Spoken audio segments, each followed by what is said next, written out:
Et une belle sortie, allez, à faire durant les vacances de Noël avec Isabelle Cablé, visiter le musée Electropolis. Comment allez-vous? Très bien, On est ravis de Lionel. vous accueillir. Pas de trêve donc, pas de vacances de Noël pour les équipes. Musée Electropolis reste ouvert avec une exposition que vous allez proposer. C'est un Noël magique en quelque sorte. Qu'est-ce qu'on va y voir, Isabelle?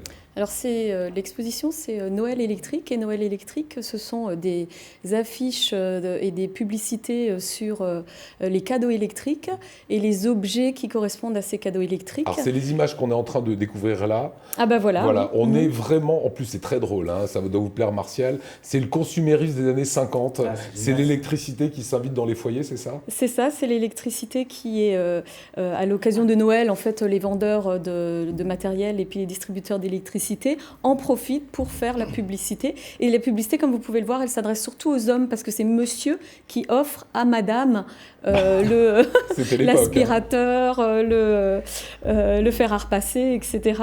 Il y a quand même un objet, parce qu'en plus, je vous disais qu'il y a des objets, il y a un objet pour monsieur et c'est le rasoir. Bah ouais, Et il y a des belles petites surprises. Moi, j'ai par exemple été très étonnée par un support publicitaire qui est un buvard de chéquier avec comme slogan Madame rêve d'un cadeau électrique, offrez-lui un chèque.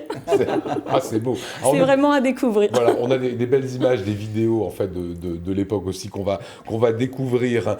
Je me suis interrogé à quelle période, à quel moment on a eu l'électricité, qui est une avancée majeure dans le monde, au-delà de l'ordinateur, au-delà de la roue évidemment. C'est il y a à peine plus d'un siècle, quoi. Ah oui, c'est ça. C'est 1905 que ça commence à arriver. C'est au début du siècle que ça commence à arriver. Puis les appareils électroménagers dont on vient de parler, eux, c'est plutôt plus tard en fait. Il faudra attendre.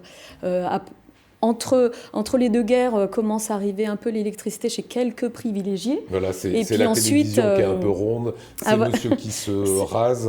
C'est très vintage aujourd'hui, ça serait très à la mode.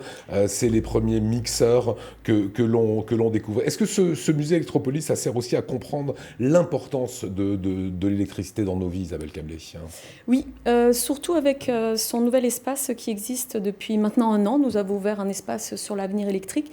C'est un espace dans lequel on s'interroge sur l'électricité à l'ère du numérique et des enjeux climatiques. C'est ce que vous voyez effectivement sur vos écrans. On peut aussi y jouer. Ouais. On a du mal à mesurer aujourd'hui que notre vie ne peut pas se dérouler normalement.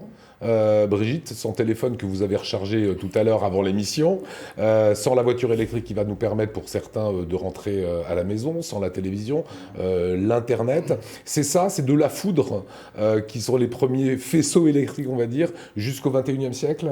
Exactement, oui, c'est toute l'histoire scientifique, technique et sociétale. C'est ça qui est très intéressant dans ce musée, je trouve, c'est que c'est l'évolution de la société grâce à l'électricité, un produit qui est somme toute invisible, mais qui façonne notre quotidien et qui est le vecteur d'innovation. Donc, beaucoup de belles petites pépites, des petits trésors en objets, en films, qui nous en disent long sur l'histoire de la société. Et vous allez développer, alors ça c'est pour ce que vous allez voir entre Noël et Nouvel An, hein, et à partir on va dire de Pâques et de l'été prochain, c'est un parcours ludique qui est en train de se créer sur les extérieurs. Exactement, donc les extérieurs, c'est 20 000 m² à l'arrière du bâtiment. 20 000 m². Aujourd'hui, on y trouve des modes de production sur l'électricité dans des pavillons, mais on réserve aux visiteurs, surtout aux enfants, parce que la cible principale, c'est les 8-12 ans, une quête de l'énergie avec les nouvelles technologies, avec de la réalité augmentée. Et même l'innovation du taxi volant. Le taxi volant, vous l'avez effectivement dans l'espace innovation, le taxi volant, la Bubble, qui a fait des essais sur Paris. Moi, si ça me fait pas rêver, regardez ça, Brigitte. C'est génial, ça. Voilà, les images. Ça, c'est ce qu'on pourrait trouver dans quelques années sur nos fleuves. Sur nos fleuves, oui, tout à fait. Le lac Léman, sur la Seine à Paris. Les inventeurs ont mélangé deux univers technologiques, l'aéronautique et puis le monde de la voile, et ont créé ce taxi volant, la Bubble. Électrique. Il y a aussi dans le musée, on présente aussi Eva, qui est aussi un taxi volant, une expérimentation, une start-up de Toulouse, je crois. Vous pourrez vous déplacer dans la ville.